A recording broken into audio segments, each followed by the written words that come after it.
Soy Fernando Díaz Villanueva. Hoy es 14 de diciembre de 2023 y esto es La Contracrónica.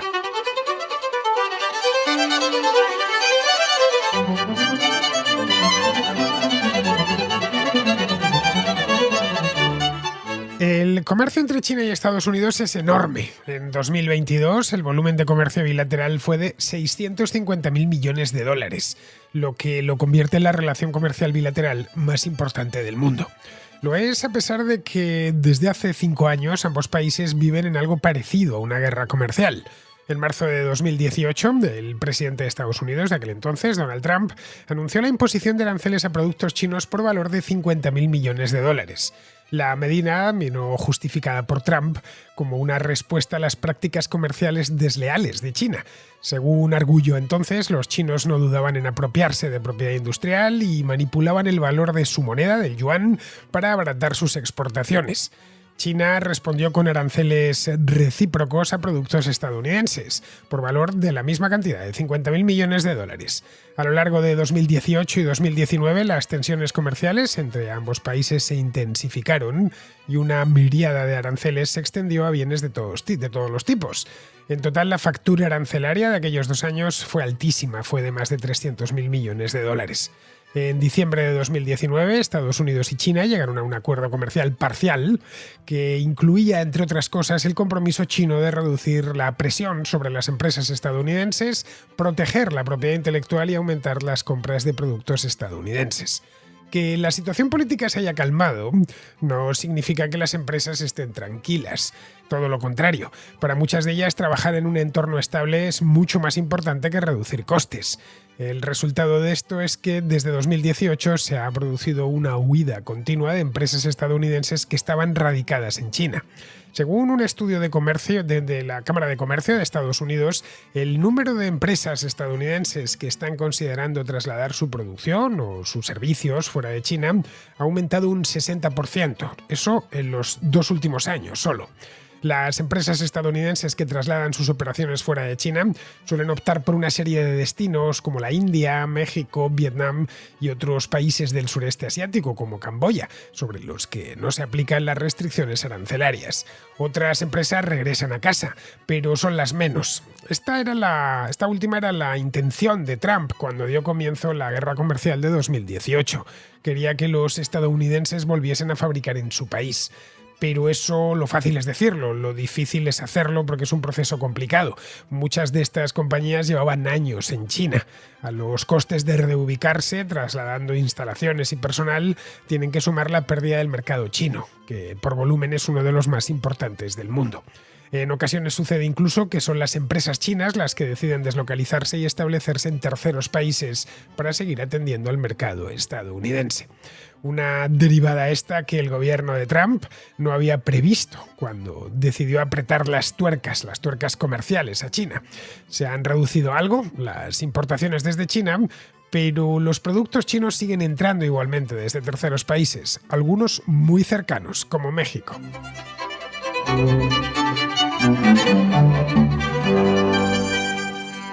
Si algo ha caracterizado al comercio mundial del último lustro, ese algo ha sido el enfriamiento comercial entre Estados Unidos y China.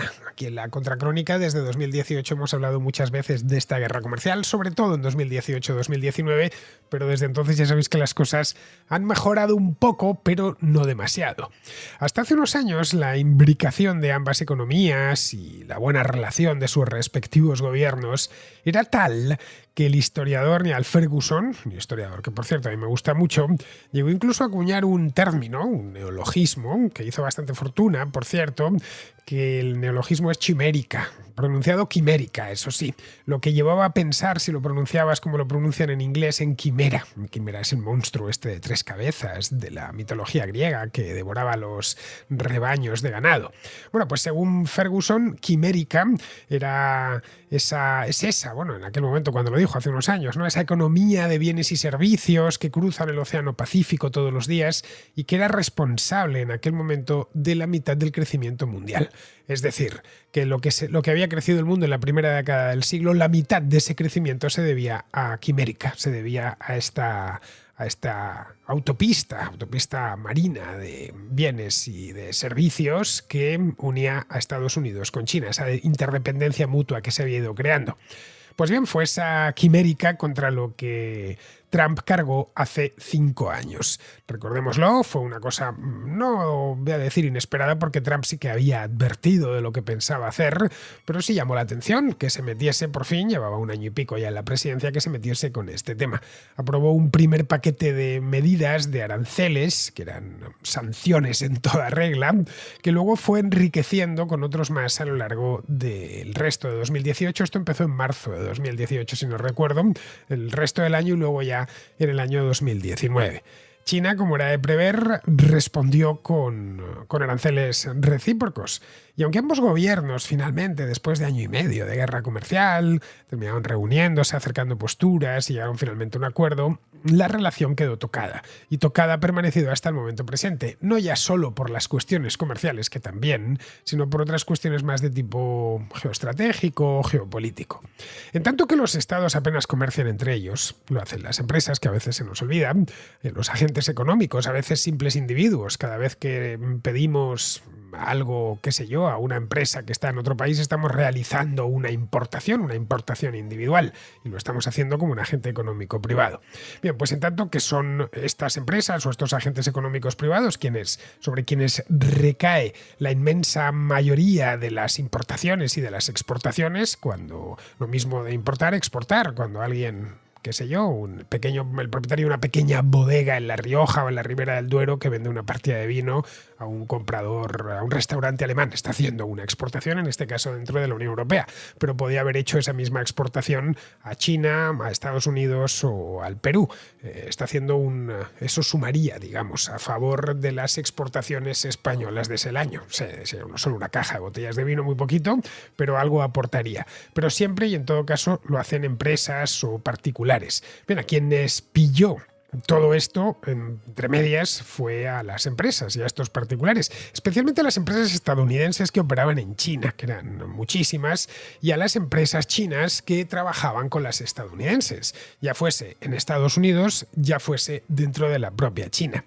Las empresas estadounidenses, sometidas a presiones potentes para reducir su exposición a China, presiones políticas sobre todo, empezaron a recurrir a lo que recurre una empresa cuando está a disgusto con algo, ya sea que está a disgusto con los impuestos, con los salarios, con la regulación. Lo primero que piensa antes de cerrar la empresa es en marcharse de allí, es decir, en deslocalizarse, ese término que se puso tan de moda hace unos años. Lo que hicieron los empresarios estadounidenses fue buscar otros lugares donde seguir trabajando. Encontraron lugares algunos cercanos, como es el caso de Vietnam, otros no más cercanos a la China, quiero decir, o no tan cercanos, como es el caso de la India, y otros cercanos pero a Estados Unidos, es decir, muy lejanos de China, como es el caso de México. Este último, el de México, era especialmente interesante, ya que está cercano, pegado a los Estados Unidos. Tienen 3.000 kilómetros de frontera y hay además un tratado de libre comercio, el NAFTA, que acaba de ser revisado hace poco tiempo y que facilita mucho las transacciones comerciales. Bien, todo este proceso dio lugar en 2018. Como todos los procesos que empiezan desde abajo y que no parten de un tratado y no parten de la decisión de un gobierno, van poco a poco. Al principio apenas se dejan sentir, pero luego a la vuelta, como es el caso de 5 años, se ve que ha habido un movimiento, que ha habido una auténtica marea. Esto de largarse de China y ponerse en otro sitio es algo que empezó entre susurros y que ha ido con el tiempo ganando volumen. Se intensificó además con la llegada de la pandemia, no tanto por motivos comerciales, sino porque la pandemia estaba siendo insoportable dentro de China. Las restricciones pandémicas decretadas por el gobierno de Xi Jinping, en fin, ¿qué queréis que os diga? Aquí en La Contra hemos hablado de ellas, ¿no? Fueron las más duras del mundo con diferencia. Durante 3 años, pues hasta este año, que es cuando se levantaron todas, del año 2020 al año 2023, cualquier ciudad de China podía cerrar de un día para otro. Esto era así, y sin mucho más aviso ni más antelación. Eso a veces esos cierres incluían a fábricas o barrios enteros de ciudades donde había fábricas. En ocasiones pues quedaba abierta la fábrica, pero se había confinado a sus trabajadores. Incluía también a puertos. Esto terminó además generando cuellos de botella en el transporte. Bueno, recordemos hace un par de años, en 2021, cuando por falta de contenedores, o sea, crisis de los contenedores que hubo en aquel entonces, que se agolpaban los barcos portacontenedores a la entrada de los puertos de medio mundo, esperando cargar o esperando descargar. Parte de esa crisis vino motivada por las restricciones pandémicas en China. Las empresas que decidieron salir de allí, ya fuese en la primera fase, cuando empezaron las disputas comerciales o luego posteriormente durante la pandemia, otras se han ido más recientemente por los problemas políticos que hay. Saben que las relaciones entre Pekín y Washington son malas, que podrían ir incluso a peor, y les pilla a ellos entre medias. Y el empresario, no lo olvidemos, es alguien que se está jugando su propio dinero y no tiene otro. Como lo pierdan, no es como el gobierno, que si se juega algo y lo pierden, pues vienen a los contribuyentes a por más. En el caso de un empresario tiene que andarse siempre con pies de plomo. Pues bien, todos estos que han decidido salir de China empezaron a hacer planes. Una vez tomada la decisión ya en el consejo directivo o en el consejo de administración. Planes costosos necesariamente porque deslocalizarse requiere una inversión inicial muy elevada. En el caso de una empresa grande, como puede ser Apple, pues imaginaos, estamos hablando de muchísimos millones de dólares. En el caso de una empresa más pequeña son menos, pero claro, va en función y en comparación con el tamaño de la empresa. Hay que elegir destino, estamos en China, pues nos vamos a ir a Vietnam, que está cerca, o nos vamos a volver al otro lado del Pacífico, vamos a ponernos en México, y una vez en México, ¿dónde la ponemos? Hay que comprar suelo o alquilarlo, hay que construir o alquilar instalaciones, naves, oficinas, etcétera.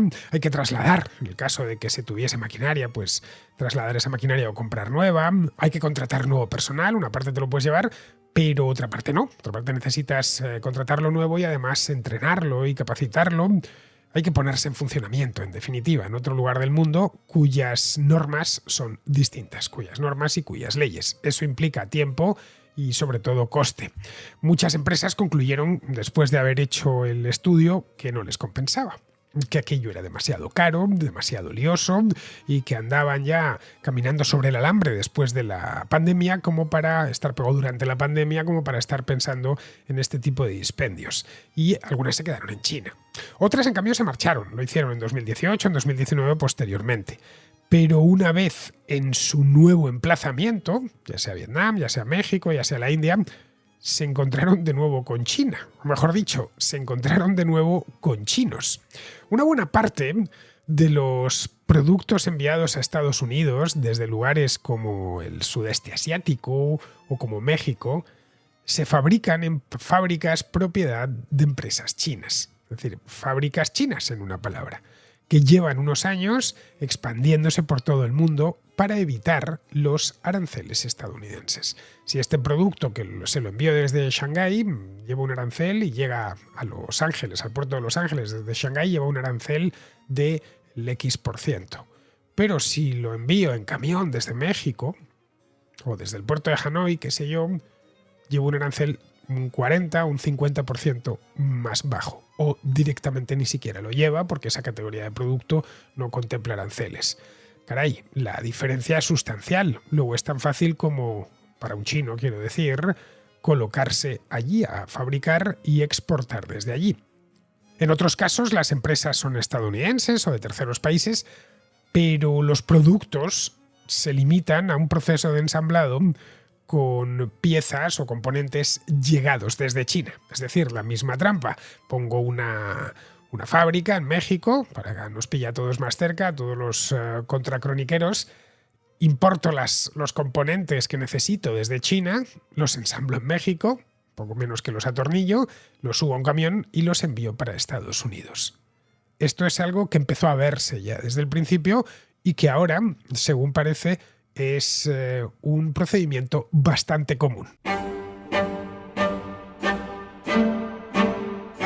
Esto que os acabo de contar permite que nos hagamos una idea de cómo una decisión política, en este caso la de Donald Trump, de hacer justicia con los trabajadores estadounidenses por la competencia desleal que les estaba llegando desde China, esa idea de desconectarse o más que desconectarse, hacer desaparecer esto que os contaba al principio de Quimérica, mediante unos simples aranceles, que es lo único que podía hacer el presidente de Estados Unidos, que una simple decisión política tiene consecuencias inesperadas y desde luego no deseadas por el gobierno. Esta no era su idea. Desacoplarse de la inmensa máquina industrial china no es en absoluto sencillo. De hecho, en algunos sectores de la producción es directamente imposible. Todo lo más que ha sucedido es que la cadena de suministro se ha hecho algo más compleja. El producto en cuestión ya no sale de China con rumbo a Estados Unidos, como hacía antes. Ese mismo producto se embarcaba en un puerto del Mar de la China, cruzaba el Océano Pacífico en unos días, llegaba a un puerto de la costa oeste de los Estados Unidos y ahí ya cruzaba la aduana y se podía ir al punto de venta. A menudo lo que tenemos ahora es que esas partes, ese producto se fabrica con partes chinas, esas partes salen de China, viajan a Vietnam o viajan a México, hacen el viaje por el Pacífico y allí son ensambladas para exportarse a Estados Unidos. Es decir, que lo único que se ha hecho es agregar un eslabón más en la cadena, pero todo lo demás permanece igual. Eso sí, a ese eslabón hay que remunerarle. Luego, ha encarecido ciertos productos. Si vamos a las estadísticas, podemos ver que, efectivamente, el comercio bilateral ha disminuido algo desde 2018, que alcanzó su tope en 2017. El comercio bilateral entre Estados Unidos y China. No podía ser de otra manera, habida cuenta de todo lo que ha pasado, ¿no? De lo que subieron los aranceles ya ese año y al siguiente. La cantidad de productos afectados por este arancelazo era inmensa. No es que afectase solo a 3 o 4 cosas, es que eran listados interminables. Casi cualquier cosa que se importaba desde China se encarecía automáticamente después de estos aranceles, de estos paquetes arancelarios, se encarecía en la aduana. Como consecuencia directa, muchas empresas estadounidenses, algunas bien conocidas, aunque la mayor parte de las empresas que importan y exportan no las suele conocer nadie más que sus clientes y quienes trabajan en ellas, pero algunas son bien conocidas. Caso, por ejemplo, de Apple o de Tesla, lo que han hecho es trasladar parte de su producción, no toda, no están en disposición de trasladarla toda, fuera de China, o han alentado a sus proveedores a hacer lo propio. Algo similar ha sucedido, por ejemplo, con la inversión directa. Las inversiones estadounidenses en China están ahora mismo en mínimos, pero en mínimos desde principios de este siglo. Pero esto, claro, es ver solo una parte de la historia, no ver las dos. Es quedarse con una visión incompleta. La guerra comercial ha provocado, como os decía antes, un reajuste en la cadena de suministro. Al igual que muchos empresarios estadounidenses se han deslocalizado, se han ido a Vietnam, pero siguen comprando componentes en China que ensamblan en sus nuevas fábricas mexicanas o vietnamitas o indias, los empresarios chinos, que no son tontos, pues, obviamente, también han tomado medidas. Bueno, de hecho han tomado la misma medida. Muchos han decidido ubicar parte de su producción, por lo menos la producción destinada a la exportación, en el extranjero, con vistas a surtir desde allí a Estados Unidos y a otros mercados occidentales.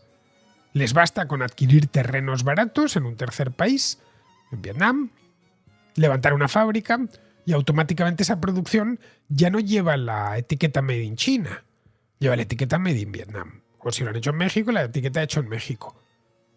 Y se le aplican los aranceles, ya sea que esté entrando en la Unión Europea o en Estados Unidos, se le aplican los aranceles que tienen negociada Estados Unidos o la Unión Europea con México y no con China. Ojo, esto no es de ahora. Tan pronto como subieron los aranceles en 2018, las empresas chinas empezaron a buscar la manera de esquivarlas, de esquivar todas estos nuevos impuestos que les habían puesto en la aduana de Estados Unidos. El mejor modo es seguir vendiendo, pero desde otro lado. En fin, ahí tenemos los números. La inversión de empresas chinas en el sudeste asiático fue de 20.000 millones de dólares el año pasado, 2022. Cuando hace 10 años, en 2013, era de unos 7.000 millones. Esto es 3 veces más. Han triplicado su inversión en los países del sudeste asiático, Vietnam, Camboya, Tailandia, etc. En México, los chinos, donde tenían una inversión muy pequeña, han pasado de invertir solo 42 millones de dólares en 2011, es decir, una minucia, a invertir 230 millones en 2021. Estos son casi 6 veces más.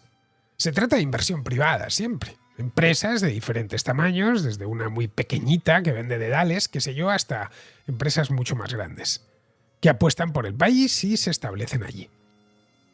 El mercado vietnamita o el mercado mexicano sin duda les interesan. Estamos hablando de países grandes que están desarrollándose con más de 100 millones de habitantes, pero no tanto como para multiplicar de ese modo su inversión allí.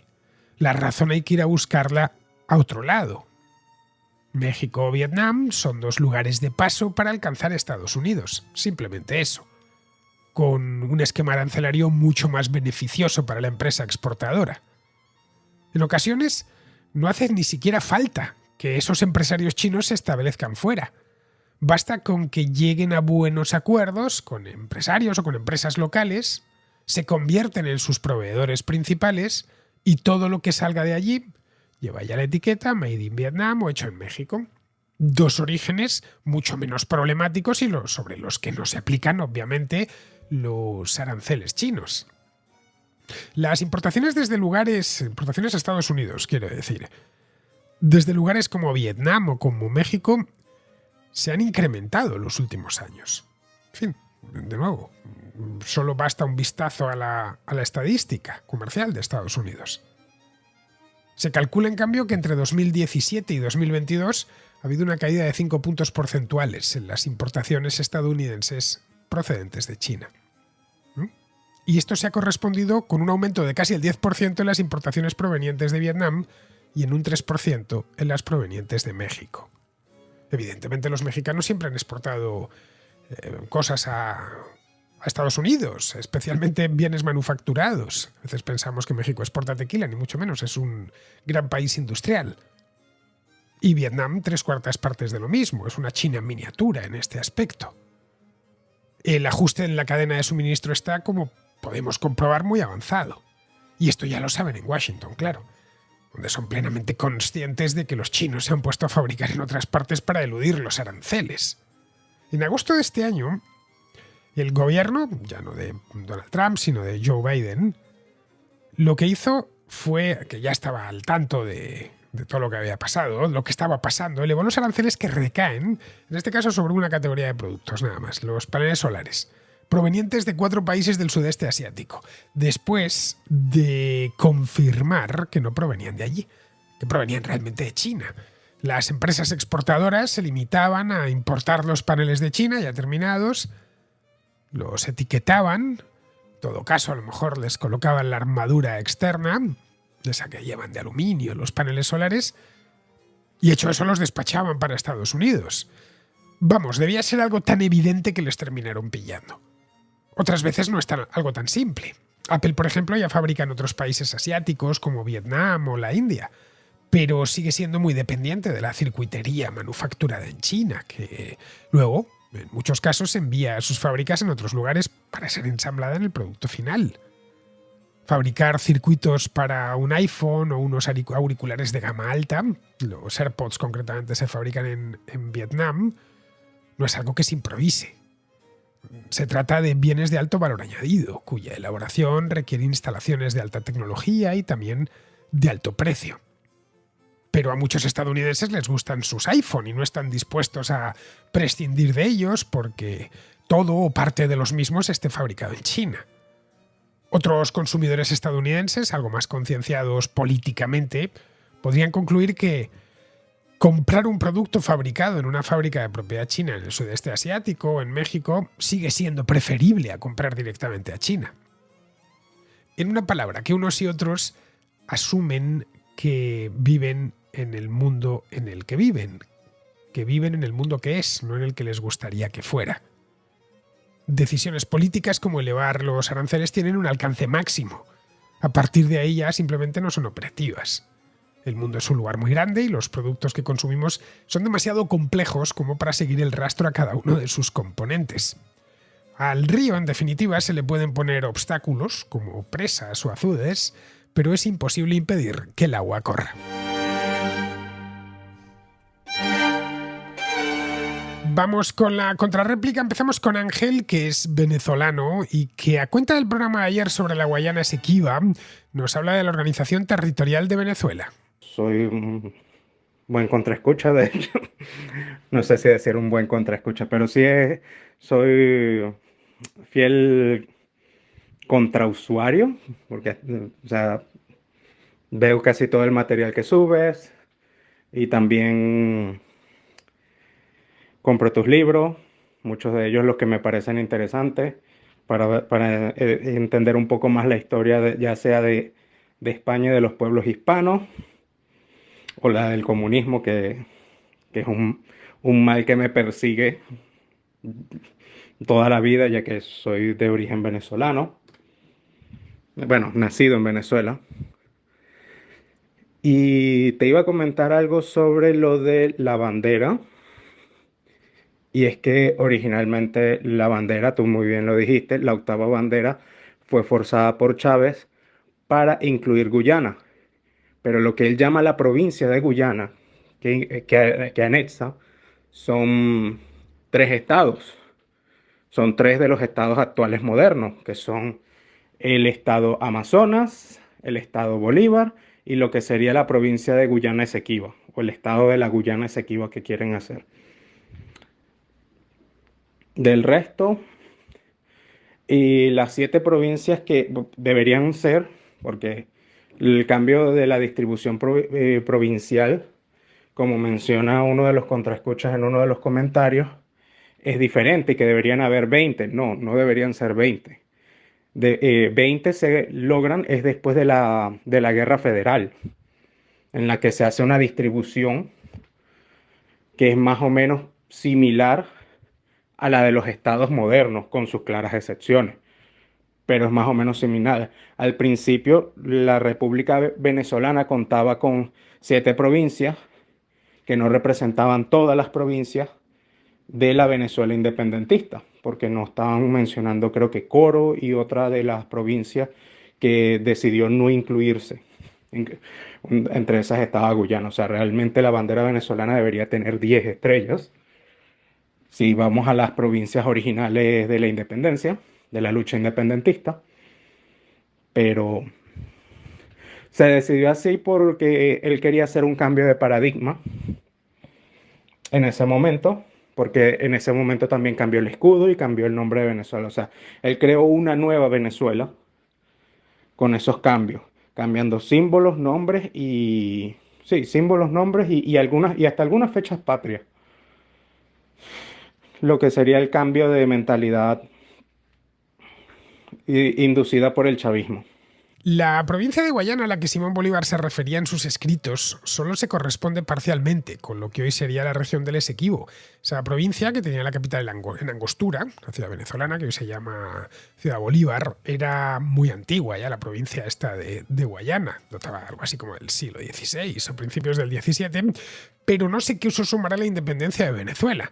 Por eso Bolívar tuvo que sitiar Angostura, esto creo que fue en el año 1816, para que los angostureños pues se rindiesen, ¿no? Y lo consiguió, por cierto. Es decir, esto ya fue en 1816, fue después de que se firmase el Acta de Independencia, de ahí lo de la octava estrella. Los límites de la provincia española de Guayana, que pertenecía a la Capitanía General de Venezuela, dentro del Virreinato de Nueva Granada, y los estados actuales no coinciden. A grandes rasgos, la antigua provincia de Guayana coincidiría con los estados de Amazonas, Bolívar, parte del delta Macuro, que es el delta del Orinoco, y parte de lo que hoy es la Guayana Esequiba.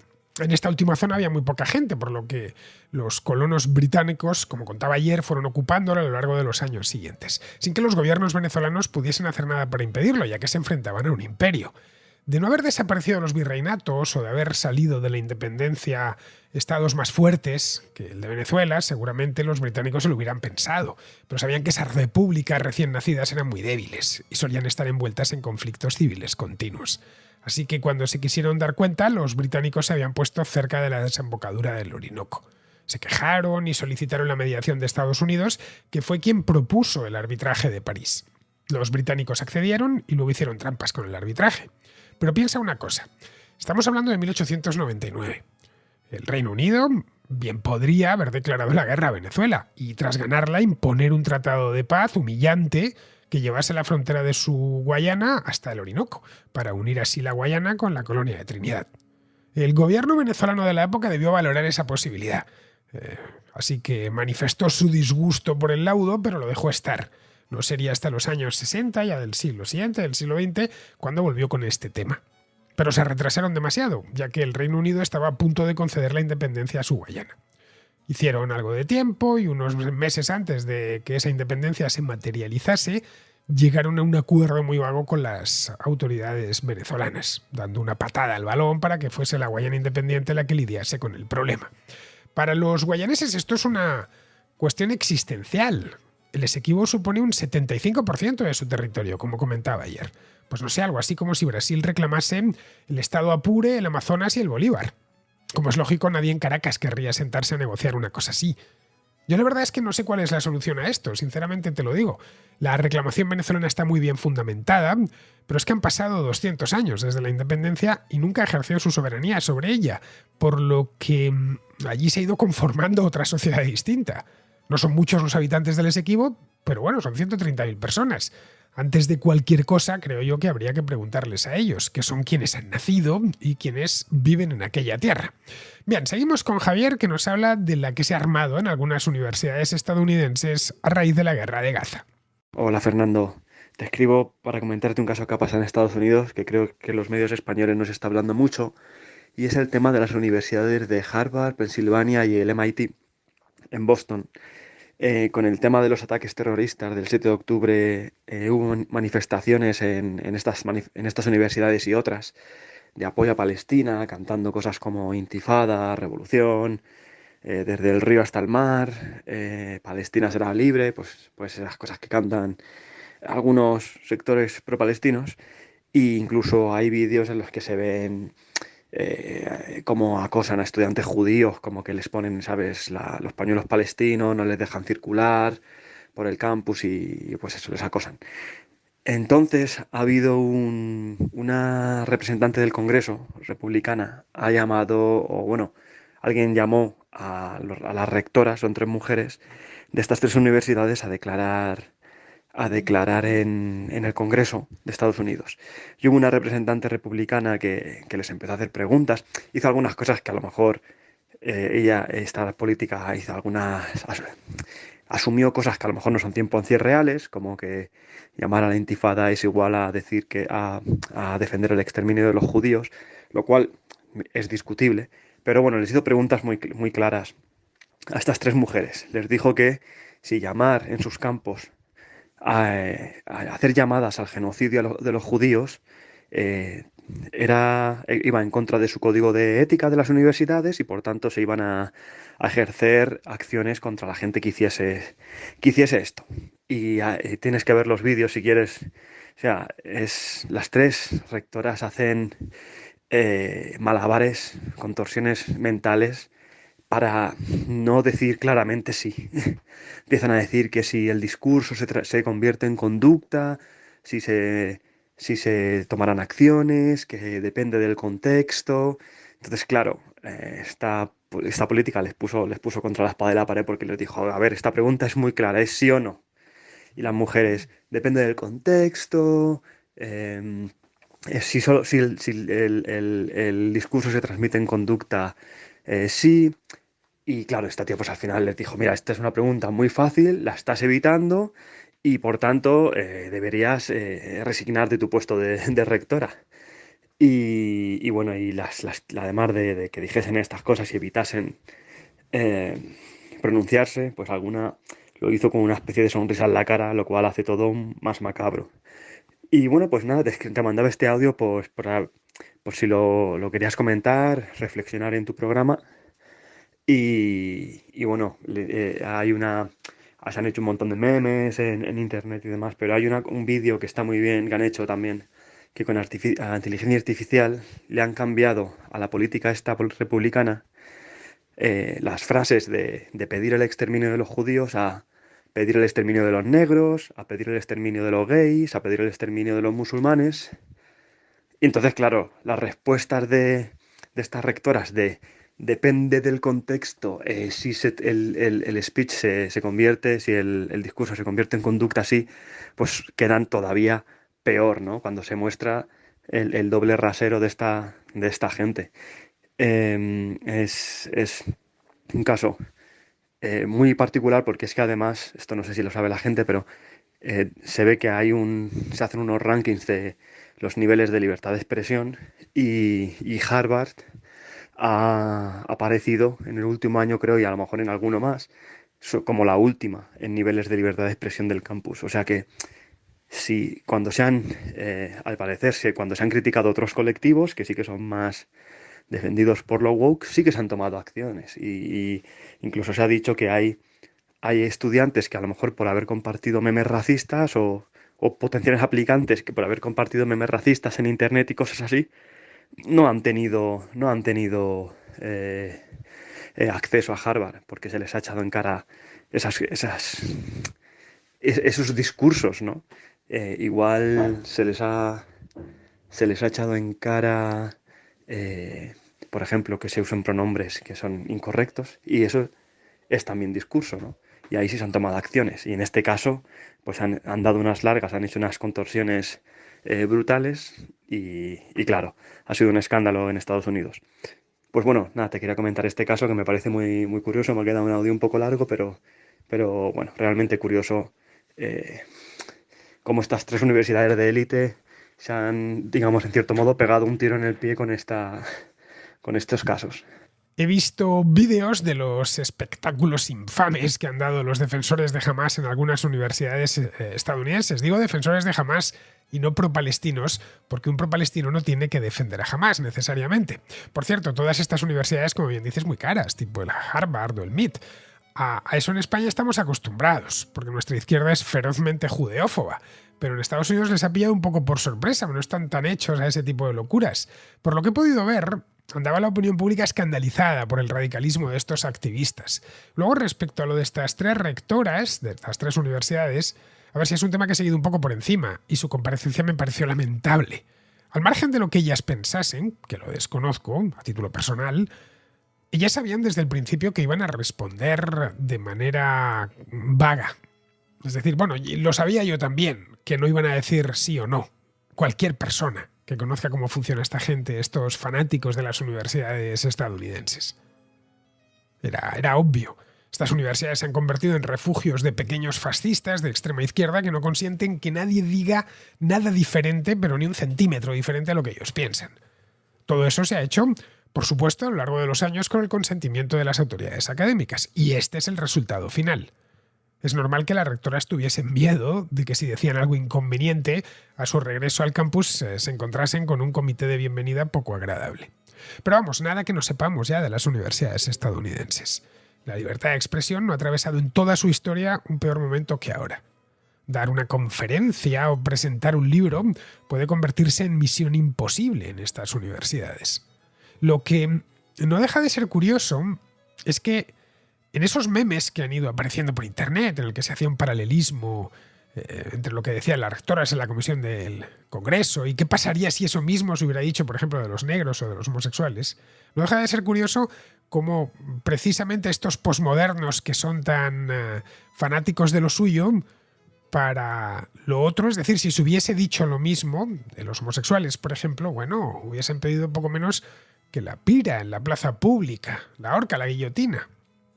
No sé, pedir que se elimine a un grupo nacional, étnico o religioso, es decir, pedir que se perpetre un genocidio, no sabe de contextos.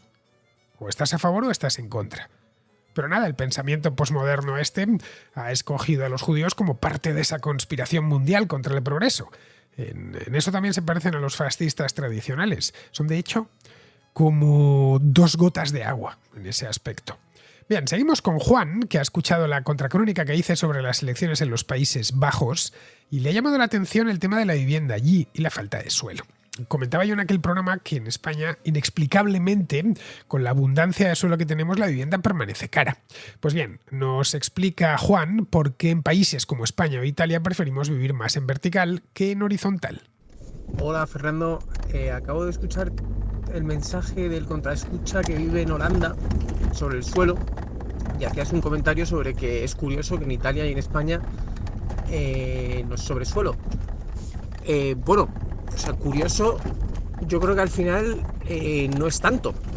Todo responde, como bien decís en la contrahistoria, todo responde al hecho geográfico, es una cuestión del agua. las zonas donde tienen más disponibilidad de agua viven más en horizontal. Las zonas que tienen menos disponibilidad de agua viven más en vertical. Y España es un buen ejemplo porque tiene un poco de ambas zonas. Pues no creo, Juan, que la disponibilidad de agua tenga mucho que ver con la densidad de las ciudades. Una de las ciudades más densas de España, es decir, con más número de habitantes por kilómetro cuadrado, es La Coruña, que es también una de las ciudades de España en la que más llueve. Encontramos patrones similares en otras ciudades del norte de España, muy lluviosas y también muy densas, como pueden ser Gijón o Bilbao. Pero vamos, si quieres nos podemos ir más al norte, a Francia, ¿eh? París es una ciudad muy densa y a la vez muy lluviosa. Que vivamos en vertical o en horizontal depende en primera instancia de una serie de avances técnicos que permitieron a partir del siglo XIX-XX construir edificios muy altos.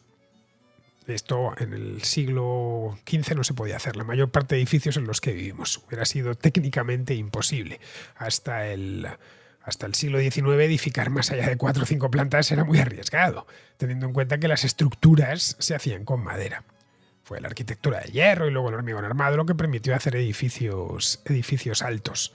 No sé si conoces el Plano de Madrid del año 1623, el plano de Antonio Mancelli. Es un plano muy bonito, por cierto, hecho al poco de empezar a reinar Felipe IV. Emplea la perspectiva caballera para hacerlo más atractivo y crear una ilusión tridimensional. Bien, pues si te acercas, verás que la práctica totalidad de los edificios tienen 1 o 2 plantas. Los madrileños del siglo XVII vivían en horizontal, pero eso sí, muy concentrados. Veías perfectamente dónde terminaba y dónde empezaba la ciudad. Eso de vivir concentrados es algo cultural, no depende del agua.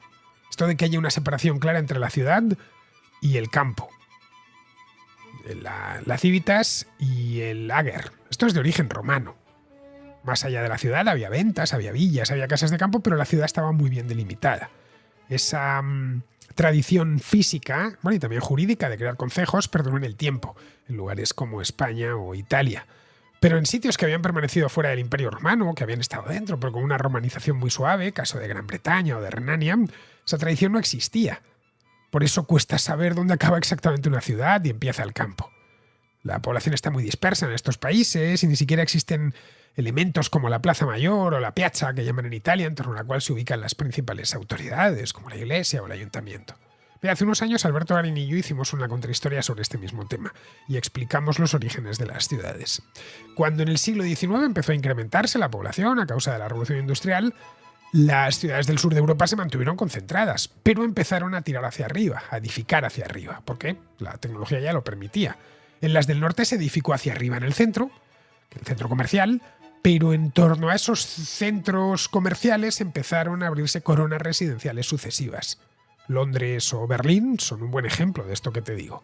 De hecho, lugares del mundo en los que no llueve mucho o no llueve nada, como ciertas zonas de Estados Unidos, otros lugares del mundo poco lluviosos pero de tradición anglosajona, el tipo de urbanismo es similar al del Reino Unido, aunque su clima sea muy diferente. Bien, pues vamos a terminar, vamos con Pizarro, que nos habla de la cuestión del Esequibo. Referéndum con tufo a disfraz de interés económico con interés popular y a búsqueda de enemigo exterior ante el que suspender derechos y libertades por fuerza mayor. El Esequibo siempre ha sido de quien ha sido capaz de defenderlo, y la Venezuela madurista no parece estar en condiciones de defenderlo, aunque sí de reclamarlo. Un cordial saludo de Pizarro. Y con esto, queridos amigos, termina la contracrónica de hoy, que estamos a jueves 14 de diciembre, mañana viernes 15 y estaré de vuelta, pero no aquí en la contracrónica, sino en la contrahistoria. Hasta mañana.